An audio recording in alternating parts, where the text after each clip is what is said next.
अब देखिए आरटीआई क्या होता है। जो 2005 वाला एक्ट है, आरटीआई एक्ट 2005, वो क्या कहता है उसके बारे में कुछ मोटी मोटी बातें समझ लीजिए, so that you know how to use RTI. इसमें सबसे पहली बात है कि एक डेजिग्नेशन का नाम है पीओ, पीआईओ। इसको अब पीओ कह के खुश नहीं होना है, दिस इज पीआईओ, एब्रीविएशन है। इसका एक होता है सीपीआईओ, एक होता है एसपीआईओ, फिर एक होता है सीएपीआईओ, एक होता है एसएपीआईओ। तो 4-5 डेजिग्नेशन हैं। पीओ का मतलब होता है, क्या होता है पीओ और पीने दो। पीओ का मतलब है पब्लिक इंफॉर्मेशन ऑफिसर। ये पब नहीं है, पब्लिक है, तो सारा वैसा होता है, पीओ पब ऐसे लिखा है। So this is the abbreviation, इसका मतलब है public information officer. So this act describes about some people who will be working as the public information officers. आपकी ग्रीन बुक में ना सेक्शन वाइज पूरी डिटेल्स हैं, मैं उसमें से कुछ बता रहा हूं जो आपको पता होना चाहिए, बाकी आप चाहे तो पढ़ लीजिएगा वहां से। So when the central government appoints someone as the PIO, he is known as CPIO, और जब स्टेट का हो तो पीओ बोल दीजिए, एसपीआईओ। फिर जो छोटे लेवल का होता है, सब डिवीजन लेवल का ऑफिसर होता है, उसको बोलते हैं assistant public information officer. State का है तो सीपीओ, सेंटर का है तो केपीओ। तो central assistant public information officer and state assistant public information officer. So basically, when an information officer is above the subdivision level, generally he is known as CPIO or SPIO, and when he is working on the subdivision level or maybe at a lower level, he is known as assistant public information officer. अब क्योंकि act centre ने पास किया है और ये पूरे states पे भी अप्लाई होता है, so every state government is supposed to appoint SPIO and SAPIO, and central offices are supposed to appoint central public information officers at all the offices. 1. इस ऑफिसर की जिम्मेदारी है कि जो भी इंफॉर्मेशन इससे मांगी गई है वो इंफॉर्मेशन प्रोवाइड करे. इसका प्रोसेस क्या है, व्हाट इज द प्रोसेस, और ये प्रोसेस डिफाइन किया गया था 2012 के रूल्स में, क्योंकि वो रूल्स का मामला ज्यादा है. कुछ चीजें एक्ट में है, कुछ रूल्स में है. प्रोसेस ये है कि any citizen of India, not only netizen, any citizen, internet के बाहर भी लोग रहते हैं, आपकी चिट्ठी है, कहीं और से आई है, आपने लिखा है, कहीं और से आया है. Good afternoon sir, from the last 2 days I want to talk with you, but also got afraid from your bodyguards. डरो मत यार, डरो मत. कौन है ये, किसका है? अब इतना सब लिख के नाम लिखा ही नीचे अपना, केवल एक अपना फोटो बना के भेजा होगा ऐसे ऐसे. अब मैं कैसे पहचानूंगा? अब मैं सबको देख रहा हूँ, सभी ऐसे दिख रहे हैं मुझे, तो मैं कैसे पहचानूं किसका है? So unless you right your name,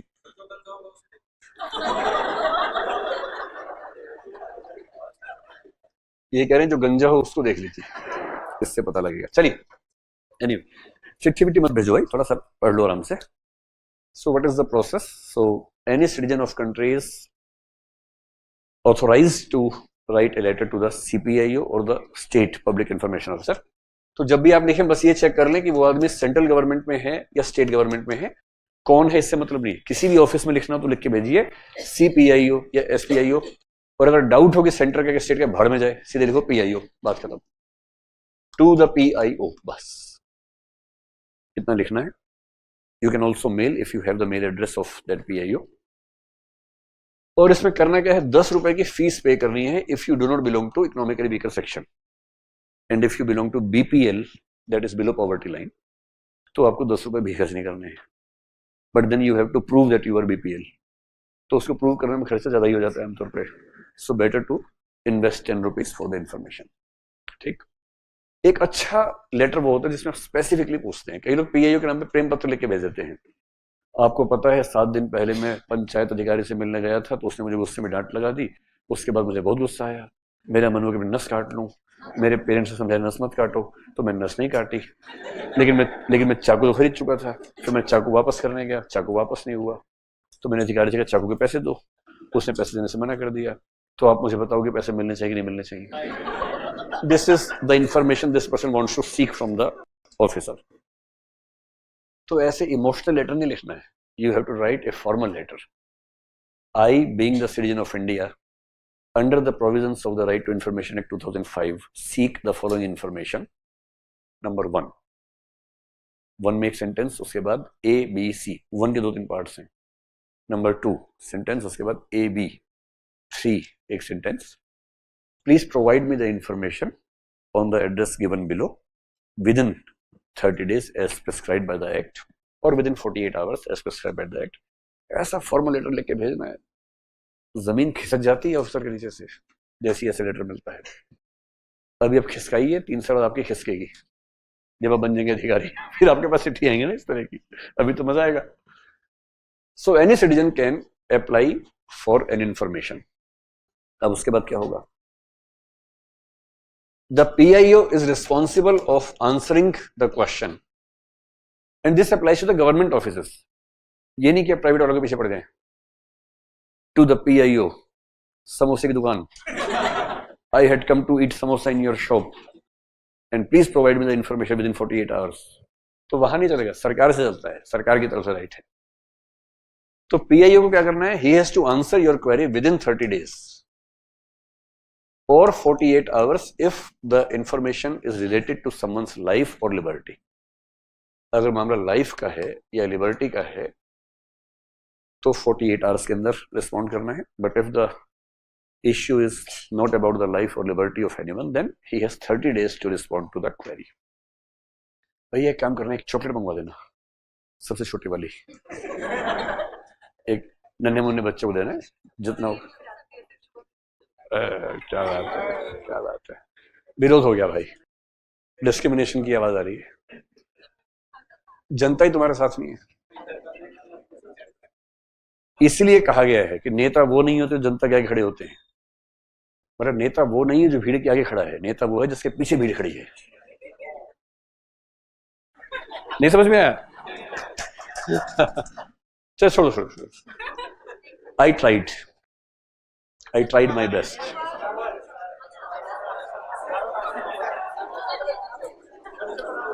चलिए अभी अभी अभी आगे देखेंगे। तो जो PIO है उसे 30 दिन के अंदर या 48 घंटे के अंदर इंफॉर्मेशन प्रोवाइड करनी है, ठीक। अब वो इंफॉर्मेशन में क्या कर सकता है? या तो इंफॉर्मेशन दे देगा और कभी कभी इंफॉर्मेशन नहीं देगा। अगर नहीं देगा तो he will provide the reason thereof कि इंफॉर्मेशन क्यों नहीं दे रहा है। And he can cite something from the right to information act कि according to this provision of RTI act I am not suppose to provide you this information, ऐसे बताएगा। And whatever the case, he will also mention one specific thing. If you are not happy with the response, you have the right to appeal against this information given by me. You can put your appeal within 30 days and you can send your appeal to my senior officer. उस officer का नाम लिखा होगा, designation होगा, name, address etcetera, कि आप मेरे decision के खिलाफ यहां अपील कर सकते हैं with in next 30 days. So it has to be mentioned in the reply. Where can you go for the appeal? और अगर आप वहां अपील करते हैं, अपील का मतलब वकील नहीं चाहिए, सीधे आपको लेटर लिख के भेजना है कि मैंने ये मांगा था, ये मिला है, I am not happy, this is my appeal, बस। And then the senior officer is suppose to answer your question in 30 days after that. From the receipt of the letter within next 30 days he is suppose to answer your query.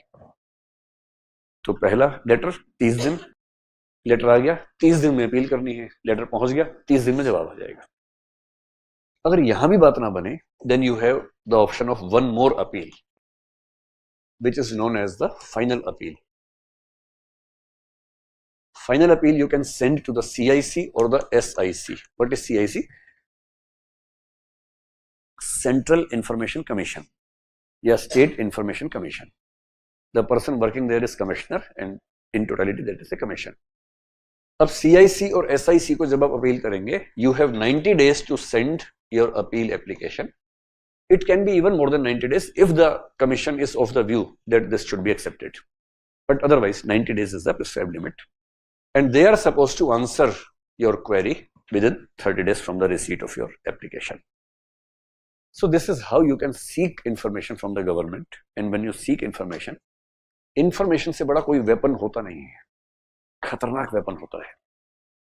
If you have the real information or the capacity to have information, उससे बड़ा कोई weapon नहीं है. बड़े बड़े युद्ध जीते जाते हैं सिर्फ इंफॉर्मेशन के लेवल पर. लाइफ लिबर्टी का एग्जांपल ये है कि आप लिखें कि मेरे पड़ोस में रहता था एक लड़का जिसका नाम था चंदू. चंदू की उम्र है 24 साल. वो पिछले 3 दिन से लापता है. कृपया मुझे बताएं कि क्या जिले के किसी पुलिस स्टेशन में एफआईआर लॉन्च हुई है. नंबर 2, यदि हुई है तो कौन से सब इंस्पेक्टर के पास ये केस है. नंबर 3, अभी तक उनकी फाइंडिंग्स क्या क्या हैं. Now this is related with someone's life और लिबर्टी. इसको हेबियस कॉर्पस नहीं कहते. So when you go to the high court और supreme court for habeas corpus, that is about the life of someone. तो वो भी अर्जेंट होता है. बाकी सारे रिट्स में तो अर्जेंसी नहीं होती है. So in the same way, if someone has been detained, someone is missing, you are not able to file a complaint in the police station, then either you can directly go to the High Court with habeas corpus petition, writ petition, or you can ask from the Information Commissioner or the PIO what has been done so far in this regard. FIR करने का कोई नहीं रहा. FIR मना कर दिया. ठीक है भाई. PIO को लिखा कि मेरा एक परिचित गुम हो गया है. मैं पुलिस स्टेशन गया. इस पुलिस स्टेशन उन्होंने FIR लेने से मना कर दिया. कृपया निम्नलिखित प्रश्नों के जवाब दें. नंबर 1, क्या पुलिस अधिकारी या SHO को FIR लॉन्च करने से मना करने का अधिकार है. नंबर 2, यदि ऐसे मामले में FIR न हो तो मुझे उस पुलिस अधिकारी की शिकायत कहाँ करनी चाहिए. नंबर 3, ऐसे मामले में उसके खिलाफ क्या क्या एक्शन लिए जाएंगे और वो कौन से एक्ट और कौन से रूल के तहत होंगे. बस ये एप्लीकेशन भेज दो PIO को. पुलिस का जो PIO जिले का आपका, वो जो आपका सब डिवीजन होगी वहां, या SP के पास. कभी ना सूझे कहां भेजना, सीधे कलेक्टर को भेजिए. PIO कलेक्टर ऑफिस डिस्ट्रिक्ट, बात खत्म. पूरे जिले में कहीं का मामला हो, सीधे कलेक्टर को भेज दो. इस एक्ट में एक अच्छी बात और भी है. If you have sent your letter to some other office in place of the office it should have been sent, the responsibility of the recipient office is to send the application to the right office within 5 working days. और वो 5 दिन उस 30 दिन में से निकाल लेंगे. Then it will be 35 days to get the response. पर ये उनकी जिम्मेदारी है. Even if you send the letter to some other office, they are bound to send it to the right office. तो जब भी आपको जिले में दिक्कत है ना, सीधे कलेक्टर के नाम पे लिख के भेजिए. Public information officer, collector's office, जिला ये डालिए. 10 रुपए की फीस लगानी होती है साथ में, बस वो ध्यान रखना. खत्म बात. और ये इतना इंपैक्टफुल है. मैंने आपसे कहा था एक फिल्म है वेल डन अब्बा, जिसमें एक लड़की का कुआं चोरी हो गया है. तो उसने कुआं ढूंढा, मिल गया कुआं उसके बाद में, क्योंकि RTI है. रातों रात कुआं खोदा गया. वरना वो खुद जाते बेचारे सारे के सारे. So I tell you a real example of a girl. वो इथिक्स की क्लास 4-5 साल 6-7 साल पहले कर रही थी. तो मैंने जब पढ़ा RTI तो क्लास के बाद आके बोली, वो शायद उत्तर प्रदेश में किसी जिले से थी. मैं नाम भूल रहा हूँ, मैं नाम याद है, बोलने से बचना चाह रहा हूँ. दरअसल हिंट दे दूं, इलाहाबाद से नहीं थी. इतना हिंट काफी है. बाकी सारे जिलों में से कोई था.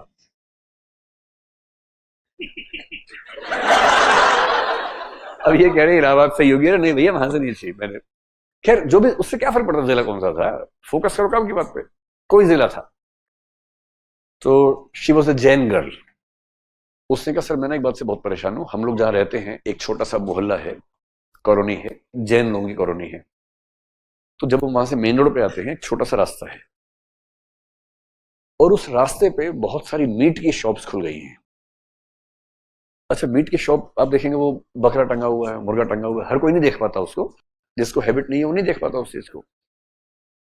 तो उसने कहा कि मैंने कई अफसरों से बात की लेकिन कोई बात ही नहीं सुनता.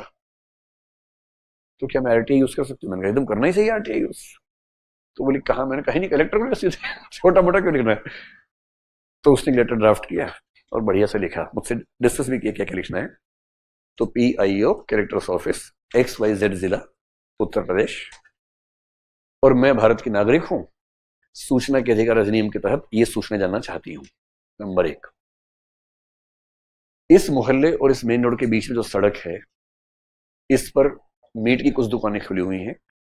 क्या आप बता सकते हैं कि ऐसी कितनी दुकानें हैं, जबकि वो रोज देख रही है. नंबर 2, इस सड़क पर मीट की दुकानें खोलने का लाइसेंस देने की शक्ति किस विभाग के पास है. नंबर 3, क्या इन दुकानों को लाइसेंस जारी करने के लिए कोई विज्ञप्ति आई थी? कितनी दुकानों के लिए निविदा निकाली गई थी? निविदा समझते हैं ना, विज्ञप्ति एडवर्टाइजमेंट होता है, निविदा का मतलब टेंडर। कितनी दुकानों के लिए टेंडर निकाला गया था, कितने लोगों ने अप्लाई किया था, और टेंडर किस दिन दिया गया? और नंबर 3, जिन जिन को टेंडर दिया गया उनकी एप्लीकेशन की फोटोकॉपी कृपया मुझे दें। अच्छा, फोटोकॉपी मांगेंगे तो उसके पैसे अलग से देने पड़ते हैं डॉक्यूमेंट्स के, तो पैसे की दिक्कत थी नहीं। अगर 10 कॉपी होंगे 20 रुपए देने पड़ेंगे, इससे क्या फर्क पड़ता है? अब ये उसने लिख के भेज दिया। अब डीएम के ऑफिस में गया, वहां से सीधे एसडीएम को रेफर हुआ, हड़कंप मच गया। एसडीएम के ऑफिस से फोन आया इसके पास, और जो लोग बात नहीं करते पर बेटा बेटा बेटा, अरे बेटा, अरे बेटा, हाँ बेटा बेटा, एक बार आओ बेटा, बात करते बेटा। तो एसडीएम ऑफिस गई, एसडीएम से बात हुई, एसडीएम ने कहा आपने क्या लिख के भेज दिया? वैसे पूछ लेती है हमसे। उससे सर मैं तो कई साल से पूछ ही रही थी, कोई बता ही नहीं रहा था, अब बता दीजिए। कोई बात नहीं। बोले अरे ऐसा, ये तो वैसे ही चलता है, सब ऐसा नहीं होता है। तुम एक काम करो, एक और लेटर लिखो कि मुझे उन सूचनाओं की जरूरत नहीं है, मेरी वो इच्छा समाप्त हो गई, कृपया जवाब ना दें। एक तरीका, सरकार ने तरीका निकाल लिया आजकल कि लोग एक और लेटर लिखवाते हैं कि मुझे जरूरत नहीं है, मैंने गलती से लिख दिया था, नशे में लिख दिया था, मुझे जरूरत नहीं है जवाब की। And then the government has a reason to stop providing information. उससे कहा नहीं सर, मुझे जरूरत है इन्फॉर्मेशन की, मुझे चाहिए इन्फॉर्मेशन, हम लोग बहुत परेशान है। एसडीएम ने खूब समझाया, ये बोले सर आप कुछ भी कर लीजिए, मैं मतलब डरूंगी नहीं बिल्कुल भी, आई वॉन्ट द इन्फॉर्मेशन, और 30 दिन का टाइम है, दे दीजिए, क्या दिक्कत है, I just want to see the facts.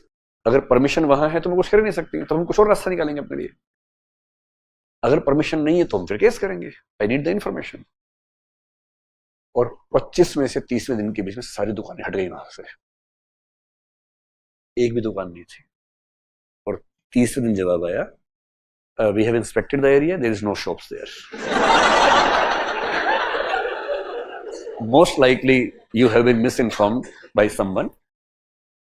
और फिर वहां की फोटो खींच के भेजी हुई है, there are no shops there, क्योंकि उसने पहले फोटो भेजी थी साथ में कि मैं इन शॉप्स की बात कर रही हूँ। चेक कीजिए।